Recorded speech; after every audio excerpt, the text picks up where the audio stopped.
Bacaan dari kitab Yesaya. Bangsa yang berjalan di dalam kegelapan telah melihat terang yang besar. Terang yang bersinar atas mereka yang diam di negeri kekelaman. Engkau, ya Tuhan, telah banyak menimbulkan sorak-sorai dan sukacita yang besar. Mereka telah bersukacita di hadapan-Mu, seperti orang bersukacita di waktu panen, seperti orang bersorak-sorai di waktu membagi-bagi jarahan. Sebab kuk yang menekun bangsa itu dan gandar yang di atas bahunya, serta tongkat si penindas telah Kau patahkan seperti pada hari kekalahan Midian. Setiap sepatu tentara yang berderap-derap dan setiap langkah jubah yang berlumuran darah akan menjadi umpan api. Sebab seorang anak telah lahir bagi kita, seorang putra dianugerahkan kepada kita. Lambang pemerintahan ada di atas bahunya, dan orang menyebut dia Penasehat Ajaib, Allah yang perkasa, Bapa yang kekal, Raja damai. Besarlah kekuasaannya, dan damai sejahtera tidak berkesudahan di atas tahta Daud dan di dalam kerajaannya, karena ia mendasarkan dan mengokohkan kerajaannya itu dengan keadilan dan kebenaran dari sekarang sampai selama-lamanya.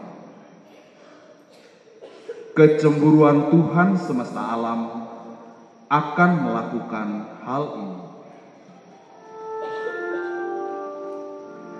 Demikianlah sabda Tuhan.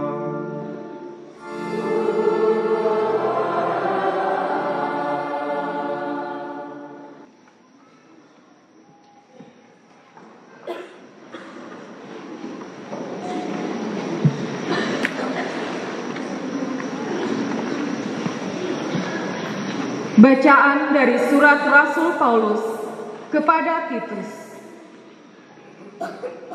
Saudaraku terkasih, sudah nyatalah kasih karunia Allah yang menyelamatkan semua manusia.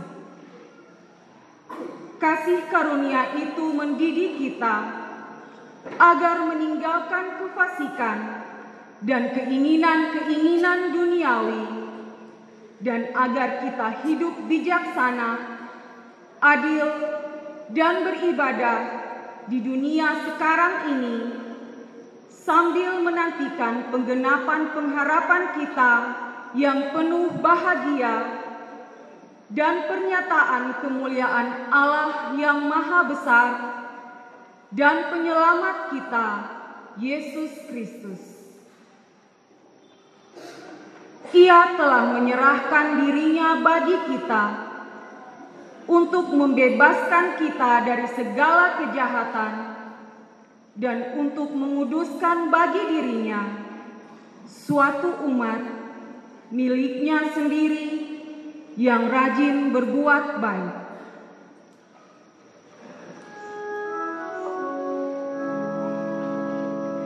Demikianlah sabda Tuhan.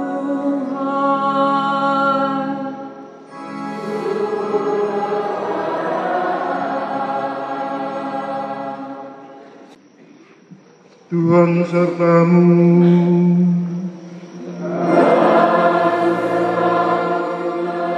Injil Yesus Kristus menurut Lukas.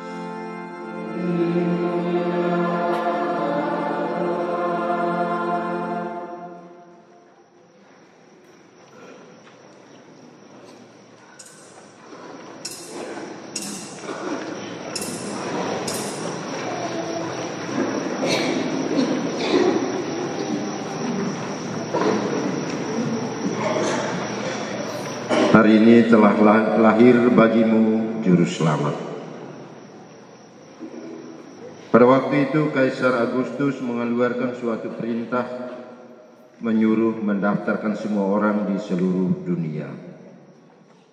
Inilah pendaftaran yang pertama kali diadakan sewaktu Quirinius menjadi gubernur di Syria. Karena itu pergilah semua orang mendaftarkan diri masing-masing di kotanya sendiri. Demikian juga Yusuf pergi dari kota Nazaret di Galilea ke Yudea ke kota Daud yang bernama Bethlehem, karena ia berasal dari keluarga dan keturunan Daud, supaya didaftarkan bersama-sama dengan Maria tunangannya yang sedang mengandung. Ketika mereka berada di Bethlehem, tibalah waktunya bagi Maria untuk bersalin, dan ia melahirkan seorang anak laki-laki, anaknya yang sulung. Lalu dibungkusnya anak itu dengan kain lampin dan dibaringkannya di dalam palungan, karena tidak ada tempat bagi mereka di rumah penginapan. Di daerah itu ada gembala-gembala yang tinggal di padang menjaga kawanan ternak mereka pada waktu malam. Lalu berdirilah seorang malaikat Tuhan di dekat mereka, dan kemuliaan Tuhan bersinar meliputi mereka sehingga mereka sangat ketakutan. Kata malaikat itu kepada mereka, "Jangan takut, sebab sesungguhnya Aku memberitakan kepadamu kesukaan besar untuk seluruh bangsa. Hari ini telah lahir bagimu Juru Selamat, yaitu Kristus Tuhan di kota Daud. Inilah tandanya bagimu. Kamu akan menjumpai seorang bayi dibungkus dengan kain lampin dan terbaring di dalam palungan." Tiba-tiba tampaklah bersama-sama dengan malaikat itu sejumlah besar bala tentara surga yang memuji Allah, katanya, "Kemuliaan bagi Allah di tempat yang maha tinggi, dan damai sejahtera di bumi di antara manusia yang berkenan kepadanya." Demikianlah sabda Tuhan. Tuhan